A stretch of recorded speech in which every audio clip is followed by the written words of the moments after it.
If you're raised by narcissistic parents or in a toxic environment, chances are you probably have a hard time making decisions. Mainly because your parents made you rely on them to be the decision maker in your life. So if you made a decision, then they were going to come by, and if they didn't agree with it, or they felt like they had a better perspective on things, or they knew better, they would give you their advice and try and tell you to change whatever it is that you are doing.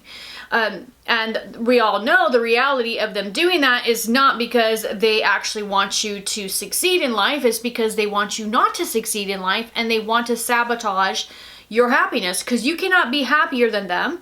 You cannot succeed more than them unless it's going to make them look amazing and make them look good. Well, they're not going to support it. And so you really have to go through this process of learning to make decisions for yourself and really going after the things in life that you never thought that you could, right? And branching out and doing things on your own. And just, having that freedom to realize that you don't owe an explanation to anyone on this planet for anything that you want to do, that you want to try, you want to go after, and all you have to do is choose. It's as simple as that. Example of this is when I just decided I wanted to do some TV hosting. Now, I wanted to go through training and do all this stuff. I love teleprompters, and I got some opportunity to do some TV hosting over the years, and I really enjoy it.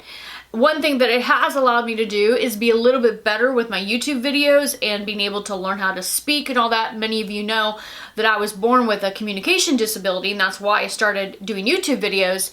And my doctor told me at some point that I would become a genius speaker, and that would be one of my greatest strengths. So I thought, it'd be perfect for me to do TV hosting.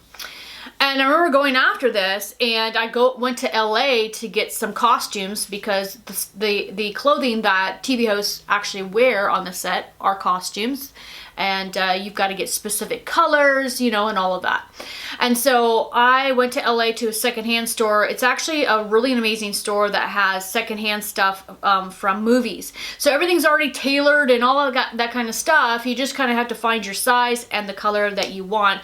And because it's, media, there's a lot of those types of clothes that you would need for TV hosting. So I would go there and get some of my clothes, and it's really easy for me. I'm in Texas, and it's like, $100 round trip to LA, and I, go there on a Friday, spend the entire day, fly back. So anyway, I remember my mother just getting really angry. She was so afraid about me going after being a TV host, and she absolutely hated it. And she said, I had a friend in high school that went after it, and she did it, and she hated it, which wasn't true. She just wanted to destroy my happiness, and I absolutely love TV hosting. I really wanted to do some infomercials. I was trained professionally to do the red carpet and all of it, right? Because I got an amazing, through some connections, I got an amazing woman who's an Emmy-nominated TV host that trained me.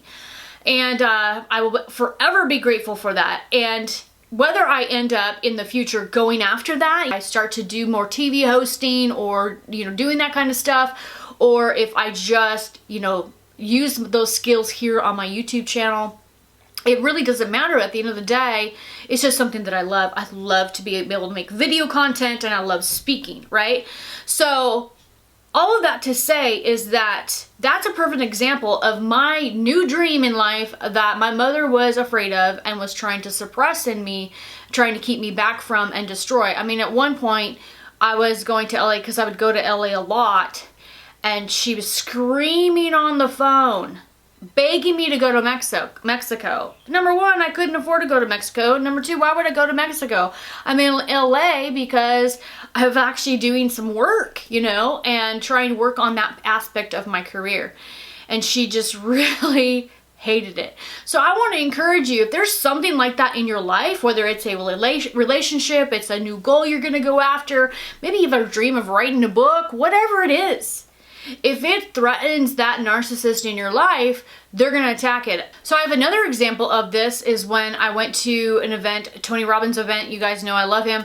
And I went to Walk on Fire, all this, and I got really pumped up afterwards. I was excited about life and all the things I was going to do, including life coaching for the first time, and really get back in that because, I used to do ministry stuff, but I really, I missed that depth and really helping people. And so I was so excited about everything was going on in my life, my new beginning. I went back to the place I was working, which was very, very toxic environment. And I remember the CEO telling me that I was not allowed to believe these things. He legitimately told me that I was not allowed to believe the things that I was sharing. And at that point, I was like, okay, hell no, you don't get to tell me what I believe, right? And it's those types of things where they just will want to crush everything that you have, every joy that you have, everything that you feel amazing about. And as you go through and you start to investigate, all of these new things and make new decisions and really trust yourself and learn and kind of be your own mother, you'll start to realize all the things that you love in your life and what makes you you, and you really discover your identity. And the same thing is going to happen to you, where you're just going to be able to see a pattern of the things that you love in your life, the things that you really want in your life. And as you trust yourself to make decisions, you'll suddenly start to go, oh wow, this is who I am.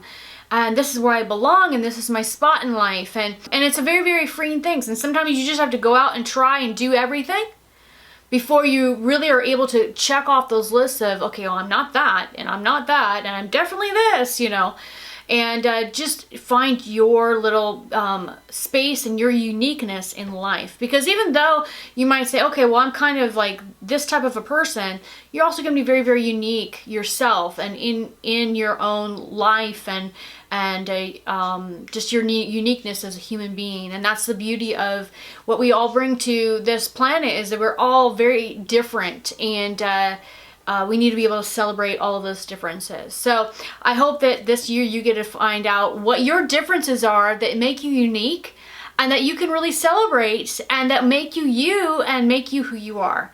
All right, guys, thank you so much for watching this video, and we'll see you next week.